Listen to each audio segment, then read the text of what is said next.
Kemudian terkait dengan mengantuk, mohon izin, mohon maaf, itu lebih kembali pertama selain kepada niat adalah pengaturan waktu. Coba dicek. Mungkin ada kebiasaan yang menjadi kembali kebiasaan baru sehingga perlu adaptasi kembali. Ya, yang pertama misal belum terbiasa untuk bangun lebih awal, ya, dalam konteks subuh. Maka direncanakan dari awal bangun jam berapa, aktivitas disesuaikan. Alhamdulillah. Misal yang tadinya siangnya terlalu banyak aktivitas, dicek kembali mana yang betul-betul aktivitas pokok, yang lainnya istirahat. Karena sederhana sekali, kalau bukan siang datang malam. Terlalu sibuk siangnya maka akan banyak istirahat di malam harinya. Terlalu sibuk malamnya, siangnya akan ngantuk. Ya, antum kalau malamnya terus aktivitas, pasti dia akan menuntut, fisik akan menuntut haknya untuk mendapatkan istirahat di siang harinya. Kebalikannya, kalau siangnya terlalu banyak aktivitas, malamnya pun akan demikian. Apalagi kalau siangnya sibuk, malamnya sibuk, tidurnya telat. Terus otomatis, kalaupun dipaksakan bangun dalam keadaan menjelang subuh, itu subuhnya pasti dapat ngantuk. Pasti itu. Maka apa yang dilakukan? Manajemen Nabi SAW. Siang beraktivitas. Nabi itu kalau sudah masuk waktu Isya, selesai Isya, silahkan cek dalam hadis-hadis. Ba'da Isya itu langsung istirahat. Cuma sedikit evaluasi dengan istri beliau tercinta. Ngobrol sebentar, evaluasi keluarga. Setelah itu, menjelang istirahat, beliau istighfar 70 sampai dengan 100 kali dan mengevaluasi kegiatan sebelumnya. Karena perintah dari Allah, fa idza faraghta fansab wa ila rabbika farghab. Kalau telah selesai yang sebelumnya, dipersiapkan yang akan datang. Nah, ini bimbingan ini berlakunya yang pertama itu sebelum tidur. Jadi dibiasakan sebelum tidur, apapun itu dievaluasi dulu. Baik itu ibadah akhirat kita ataupun aktivitas dunia kita. Contoh, untuk yang akhirat. Hari ini saya sholatnya dalam 5 kali itu berjamaah berapa kali? Cek dari subuh sampai Isya. Ya? Bukankah keutamaan jamaah lebih baik daripada sendirian? Ya, sholatul jamaati afdalu min sholatil fardi bi 27 darajah. Salat jamaat lebih baik daripada salat sendirian. Berapa pahalanya? 27. Nah, kita sudah tahu 27 itu. Kemudian mohon maaf, dari subuh sampai dengan Isya berapa kali yang jamaah? Berapa kali yang sendirian?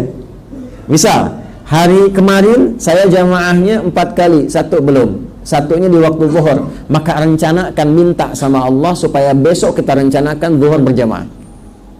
Kalau perlu malamnya sudah dirinci. Subuh di masjid A, zuhur di masjid B, ya kan? Kemudian asar, maghrib sampai Isya. Saya tanya antum Jumatan hari ini akan di mana tuh? Hah? Kalau ya jelas di masjid, ya. Masa Jumatan di rumah? Pasti di masjid. Direncanakan masjid mana? Sehingga dengan perencanaan itu kegiatan jadi terukur. Itu tiap malam lakukan. Lalu kegiatan dunia misalnya, ya mohon maaf, dalam sehari itu berapa kali sudah perhatian terhadap anak? Jangan-jangan pada anak pun belum sempat nyapa. Ya, pada keluarga seperti apa? Pada ibu sudah menyapa atau belum? Sudah mendoakan keluarga atau belum? Ya. Nanti setelah semuanya direncanakan, yang kurang-kurang istighfari, itulah maksudnya 70 sampai 100. Supaya dalam tidurnya Allah ridha.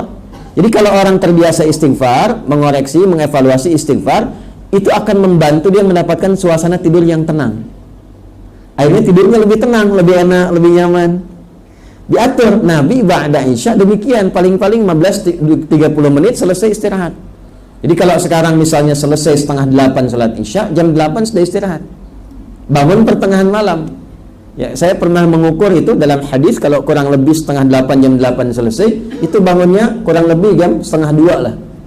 Rata-rata itu seperti itu. Setengah 2, kalau sepertiga malamnya setengah 3 kurang lebih. Kalau kekinian setengah 5 subuhnya, setengah 3 jam 3. Itu kalau kita bisa lakukan dari jam 8, 9, 10, 11, 12, 1, ya, kemudian 2, kurang lebih 5, 6 jam itu standar untuk metabolisme tubuh. Nah, itu butuh latihan.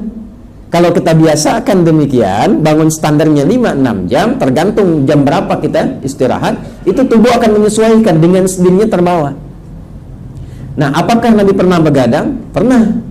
Kalau ada perlunya.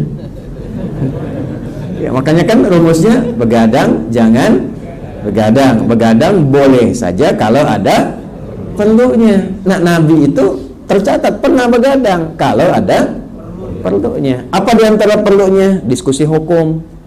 Masih ada hukum-hukum yang didiskusikan dengan sahabat, ya. Dalam konteks berjihad misalnya, Nabi memberikan fatwa, Nabi memberikan bimbingan, itu kadang-kadang sampai lewat. Kalau kita sekarang jam 10, jam 11, ya. Tapi karena tubuh sudah terbiasa, sudah terlatih bangun jam sekian, itu terbawa lagi.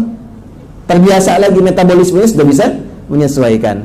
Karena itu mohon izin dicek dulu jam berapa istirahatnya, jam berapa tidurnya. Sekarang dievaluasi kegiatannya, mana yang berkualitas, mana yang tidak berkualitas. Yang kurang-kurang bagus, dikit-sedikit dikurangi. Kalau sudah terbiasa menghindari yang kurang-kurang bermanfaat, itu nanti akan masuk pindah kualitas, langsung ditetapkan oleh Allah kepada calon penghuni surga Firdaus.